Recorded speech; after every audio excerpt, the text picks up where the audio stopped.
Pasteur Pascal Oweli est avec nous, il nous a rejoint sur questions-réponses. Avec lui, nous allons échanger sur le thème Adonie Bézek. Pasteur Adonie Bézek. Nous savons que c'était un roi. Il avait été vaincu par les enfants d'Israël, fait prisonnier, ensuite mutilé. Alors, quel est le message que vous voulez transmettre sur ce thème? Bonjour, monsieur les journalistes et à tous ceux qui nous suivent maintenant. La grâce et la faveur soient au service de vos vies dans le nom de Jésus. Nous venons ce matin pour aborder une thématique à notre sens assez utile en parlant d'un roi qui se faisait appeler Adonie, mais qui était roi à Bézek. Bézek étant la capitale de ce grand royaume, c'était cette ville-là où il y avait les Cananéens et les Phérésiens. Vous lirez cela dans Juge chapitre 1, du verset 4 au verset 7. On nous parle de cette histoire où, Dieu merci, ce roi était un roi puissant, un roi fort, un roi alors qu'il se croyait invulnérable. C'était le type de personne, lorsqu'il arrivait à vaincre un autre roi, il ne le tuait pas simplement, il ne s'emparait pas seulement des biens. La Bible nous déclare que c'est un roi qui attrapait l'autre, lui faisait mutiler les puces des doigts et des pieds. Et quand on vous coupait les mains et des pieds, notamment les doigts et les doigts des mains et les doigts des pieds, vous n'arrivez plus à vous promener, vous n'arrivez plus à vous saisir de quoi que ce soit, vous devenez inapte, vous devenez presque un chien. Alors, lorsque lui il gagnait les autres rois, Adonie-Bézek les prenait, les amenait chez lui dans son palais et les laissait sous sa table. La Bible déclare que ces rois qui n'avaient plus de doigts, ni aux pieds ni aux mains, ne pouvaient plus évidemment s'en servir pour être nourris. Qu'est-ce que ces rois faisaient? Ils faisaient le chien sous sa table. Donc quand Adonie-Bézek mangeait, les miettes qui tombaient ou encore que lui jetait aux autres rois, la Bible parle du nombre de 70 rois. 70 rois égale à 70 royaumes. Et vous voyez qu'on ne peut pas vaincre un royaume en une journée ni en une semaine. Un royaume, c'est un grand territoire et c'est une grande armée qui protège le roi. Donc c'est un succès qui a mis beaucoup de temps. C'est un succès qui a duré dans le temps. Et ces 70 rois étaient sous lui. Ces 70-là se nourrissaient des miettes qui tombaient sous sa table. Mais vous voyez, aucun succès n'est éternel sur la terre. Aucune gloire n'est éternelle sur la terre. Tout ce que Dieu peut donner à un homme a un temps. Et c'est pour cette raison qu'un jour, lui aussi a été vaincu. Il ne s'imaginait pas de son vivant être vaincu. Lui qui a vaincu 70 royaumes.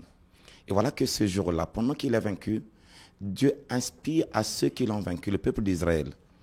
Dieu inspire à ce peuple de ne pas tuer ce roi, mais de lui faire subir la loi du talion. Alors, en parlant de la loi du talion, nous faisons allusion à quoi? Nous faisons allusion au fait que c'est une loi qui s'appliquait dans la Grèce antique. C'est une loi qui est très vieille et cette loi exigeait que quiconque faisait du mal aux autres, lorsqu'il avait été attrapé, il avait été condamné, en lui faisant subir ce que lui, il faisait subir aux autres. On lui coupait lui aussi les pouces des doigts et des pieds. Et c'est lui-même qui va le dire. Il va donc confesser que 70 rois sous ma table se nourrissaient des miettes qui tombaient sous ma table. Et aujourd'hui, Dieu me rend ce que j'ai fait aux autres. La morale que nous pouvons tirer de cette belle histoire est la suivante. Qui que ce soit, la terre est la plus fidèle des compagnons des hommes. Elle nous rend ce que nous y avons sémé. La terre ne ment pas et la terre n'est pas injuste. Tout le bien, tout le mal qu'un homme puisse faire sur terre, aussi puissant que tu te crois l'être, aussi grand que tu te crois l'être, frères et sœurs, il se peut que tu ne mourras pas sans avoir récolté le mal ou le bien que tu as fait ici-bas. C'est pourquoi lui Adonie-Bézek ne s'imaginait pas qu'il pouvait lui arriver à lui, le grand vainqueur des autres royaumes, de subir. Mais, pasteur Oweli, à ce moment-là, que faites-vous de la grâce de Dieu? nous vivons au temps de la grâce, au temps de l'amour, pardonnez-vous les uns les autres, alors la loi du talion, quand même, à notre époque. Alors, parlant alors de la grâce, d'ailleurs, ce n'est pas une prime d'encouragement au mal, la grâce de Dieu.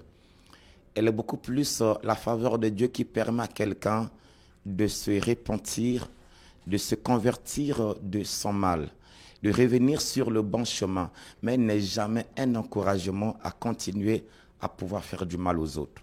C'est pour cette raison que, en parlant de grâce, la grâce n'exclut pas la justice de Dieu. Et quand Dieu applique sa justice, ça veut dire que vous avez bafoué la grâce, vous avez rejeté la grâce, alors la justice, lorsqu'elle s'applique, elle vous fait subir le mal que vous faites aux autres. Et ils sont nombreux ceux qui aujourd'hui sont à une position dominante et qui croient à tort que cette position dominante, elle est à vie. La terre, nous dit le scientifique, elle est ronde. Et si elle est ronde, c'est qu'elle tourne. Et si elle tourne, ça veut dire qu'un jour, la main qui est en haut peut se retrouver en dessous de celle qu'elle servait. Est-ce qu'il y a des situations, encore des cas où je suis chrétienne, je me dis que mon frère m'a fait du mal, je me dis que dans ce genre de situation, je ne peux pas pardonner, ou encore dans telle situation, je peux lui pardonner. Il faut ici séparer que le fait de récolter le mal que l'on fait ne dépend pas toujours de celui à qui l'on a fait. D'ailleurs, dans cette histoire-ci, il ne s'agit pas d'une vengeance de ces rois, l'un de ces 70 qui a pu se venger. Il s'agit d'une loi naturelle établie par le ciel, que quiconque sème des graines de maïs, un jour finira par récolter des maïs. Quiconque sème le bien, finira par récolter le bien. Je prends un exemple simple. Vous savez, le médecin qui aujourd'hui peut nous recevoir à l'hôpital, il est docteur. Nous sommes patients. Mais demain, après-demain, c'est le même docteur qui sera patient et un autre sera docteur pour lui. Aujourd'hui, l'enseignant qui, comme j'ai écouté le pasteur parler ici du droit du cuissage, il est en train d'abuser des enfants des autres. Il n'oublie pas que demain, ces enfants seront aussi enseignés. Et donc, ils pourront également subir le mal que leurs parents avaient fait aux autres. Je prends un exemple simple. Nous sommes ici à la télévision nationale. Aucune autorité n'est éternelle. Toute autorité est circonstancielle et s'inscrit dans un temps donné. Aujourd'hui, Dieu fait grâce qu'il y a certains qui sont à des postes de responsabilité. Mais si vous ne vous dites pas que l'État m'a confié cette tâche pour que j'assure au mieux que je puisse le bonheur à ce peuple, je puisse apporter à cette nation le peu de connaissances que j'ai eu à emmagasiner. Vous prenez cette fonction que l'État vous a confiée comme étant un moyen de nuire à ces citoyens que vous êtes censés servir. Alors n'oubliez pas que ces mêmes citoyens que vous êtes en train de nuire aujourd'hui, demain, c'est la roue qui peut tourner et vous pourrez aussi être nuit. Pas forcément par les mêmes citoyens, mais par cette loi qui va se tourner contre vous. Est-ce que vous imaginez que le juge qui nous juge aujourd'hui, demain aussi peut être jugé? Bon, nous avons tout compris. Mais, pasteur Pascal Oweli, vous avez pris une histoire de l'Ancien Testament pour nous édifier. Nous recevons ici de temps à autre des hommes de Dieu qui disent que, bon, voilà, c'est l'ancienne alliance, c'est révolu, c'est devenu caduque. Alors là, vous venez d'user d'une histoire de l'Ancien Testament pour édifier le peuple de Dieu. En fait, en parlant de loi, je prends un exemple simple. Regardez, c'est la loi de l'apaisanteur. Le fait que quand vous relâchez une chose, elle est attirée vers le bas, vers la terre. Ce n'est pas question d'ancienne ou de nouvelle alliance. C'est question de choses établies par Dieu.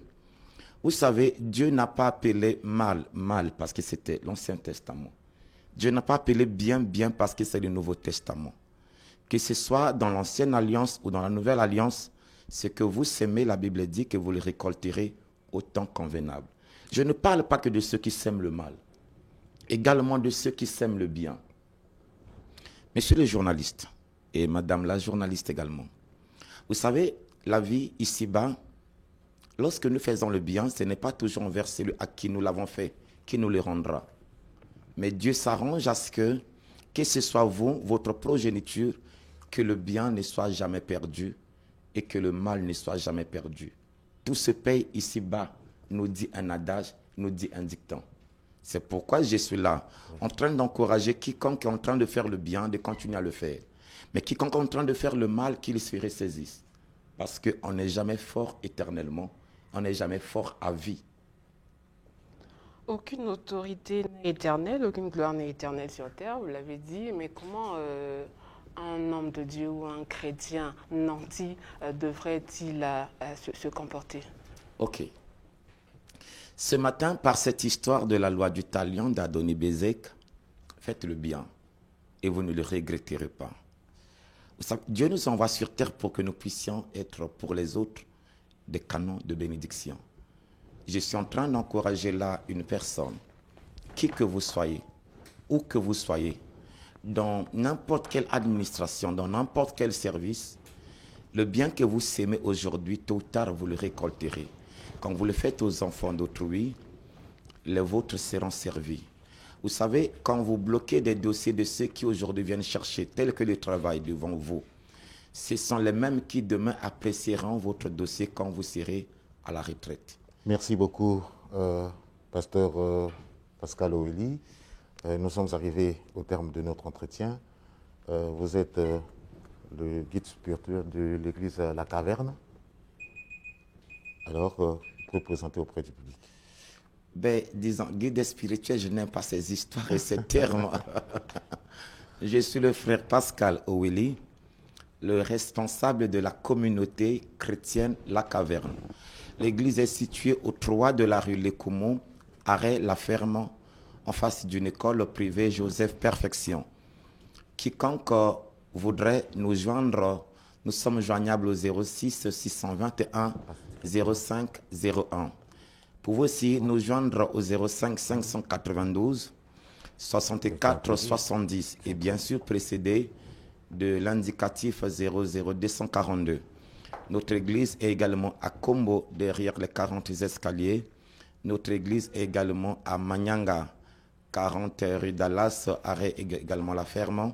Et nous avons une église à Ngamakoso, arrêt marché de Ngamakoso. Et enfin, une sur la Pointe Noire. Dieu bénisse chacune et chacun de ceux qui nous ont reçus ce matin. Faites le bien, vous ne le regretterez pas. Un bienfait n'est jamais perdu. Dieu vous bénisse. Merci. Merci à vous, pasteur Pascal Oweli.